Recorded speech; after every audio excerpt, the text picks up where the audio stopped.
Hello and welcome again to our weekly briefing. This is Module 5, Chapter 8, and it's all about creating a design for service based upon all the effort you did in Module 4 in collecting data from the customer, listening to the customer in a very structured way.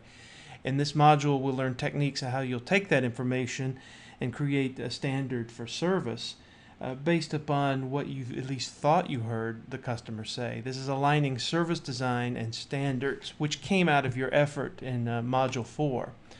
So a gap can exist between what you think the customer wants and what your perception of what the customer wants and the actual standard. That's gap 2, the service design and standards gap. Poor service design, and one of the key issues in an unsystematic process. That's what many companies focus on today in the whole idea of innovation management, that you should do a thorough job of vetting up front all of your product or service offerings to continually check and recheck your assumptions. It's very important that you do that in service. You also can't be vague about undefined service designs. What happens when you're vague? As soon as you try to offer it, you start seeing things fall through the cracks. An absence of customer-driven standards. You may have an interesting idea, but the customer may not be interested in it. And you have to have physical evidence, and it's referred to in this text as the service scape. You have to make tangible, to the degree possible, what it is you're offering. And they must be in line with customer expectations. But it's challenging to innovate and create service designs. Let's look at some of the important considerations. First of all, you can oversimplify.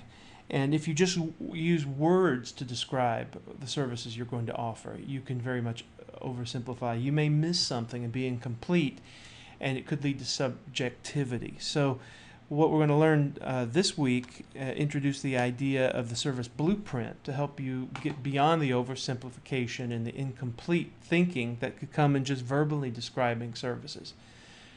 Plus, you have to get others involved, get customers and employees involved, and have some brainstorming techniques, and be as structured as you can in these brainstorming techniques. 5 principles of service design thinking. User-centered. Services should be experienced and designed through the eyes of the customer. Stakeholders should be included in the design process. Sequencing. A service should be visualized as a sequence of interrelated actions. You could almost think about this like the process of developing a film or a movie, storyboarding.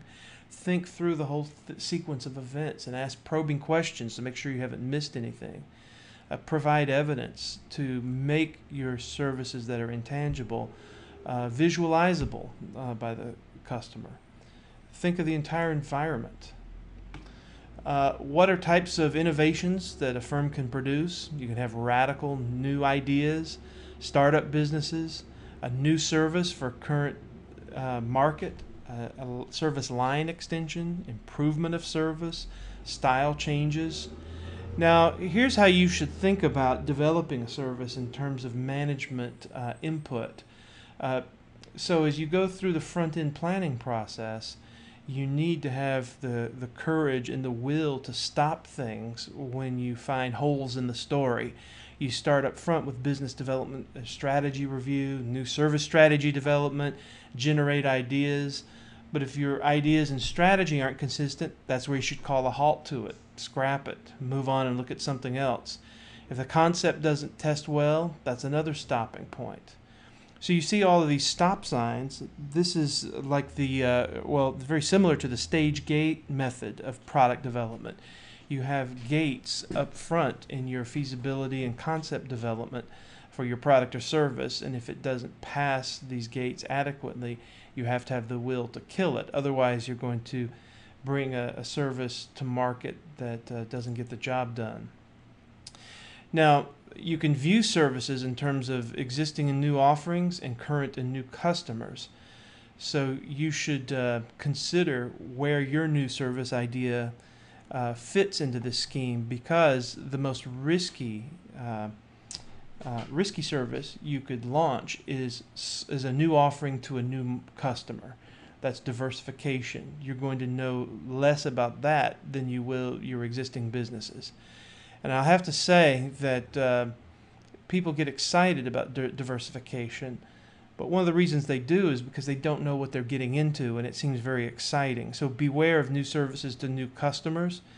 The less you know about something, the more attractive it can be in business. So service blueprinting is a way to capture everything in detail. You look at your process, your points of contact, you consider the evidence that's going to be generated. And there's 3 lines here. A line of interaction. This is physical evidence, customer actions. This is the interaction with contact with company employees. Then there is internal activity between employees that are visible to the customer and those who aren't. And then there's underlying support processes. So the idea in a service blueprint is you track the sequence of events as it moves between the line of interaction, the line of visibility, and then support processes. Here's a high-level example, and these blocks indicate steps in the service delivery process. Here's an example for Mail Express. There are things that are visible to the customer and things that are not. Customer calls, customer service order, that's invisible. Then these support processes. So in mail delivery service, there's very little about the overall service that's visible to the customer. That's probably a good idea. Overnight hotel stay service. Notice there's a lot more interaction between the customer and a lot of visible interaction, which makes your employee selection so far more important than, for example, support processes. You don't have that many people in the support process area that's actually interacting with the customer, but in the hotel you have quite a bit more touch points. Here's a blueprint for a DVD rental kiosk. You see a customer on-stage technology. Here you have a lot of interaction that's visible to the customer and not so many back-end support processes. So why do you do this? It's a platform for innovation. It helps you to carefully identify all the players in the service deliverable. It helps you understand if the service aligns with your strategy. And I like this term of moments of truth from the customer's point of view, when the customer actually sees the tip of the iceberg, as it were. And it really is a tool to help you think through everything in detail. And once you think you've got this process blueprinted, that's when you should do further brainstorming to make sure nothing's missing. So the steps in doing this is you identify the process, the customer, think through the process from the customer's point of view, consider how employees are going to interact with the customer or technology, or how the customer will interact with technology. Link the activities that contact with the customer to support functions, and then add evidence of service at each step. You're bringing the customer into the service scape. And that's it for Chapter 8, Module 5. We have 2 more chapters to brief and readings for this week. So look forward to discussing those with you, and I will see you this week in the blogs.